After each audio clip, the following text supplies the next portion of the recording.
আমরা 30 বছর বয়সে ম্যাক্সিমাম 30 থেকে 35 বছর বয়সে ম্যাক্সিমাম আমরা ব্রেস্ট ক্যান্সার পেয়ে থাকি। সুতরাং বিদেশের সাথে আমাদের একটু পার্থক্য আছে।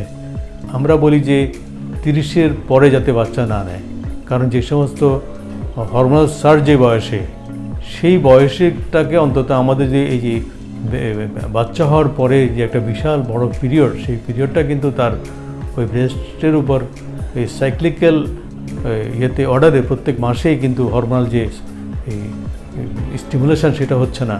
সেই জন্যই বেশি বয়সে বাচ্চা নেওয়া, ওখানে কেউ কেউ বাচ্চা নেয় না একদম, সেটাও কিন্তু আরেকটা ব্রেস্ট ক্যান্সারের কিছুটা, ওগুলি আমরা একদম কারণ বলতে পারি, আমরা ইটিওলজি বলি যে এই ধরনের এর জন্য হতে পারে।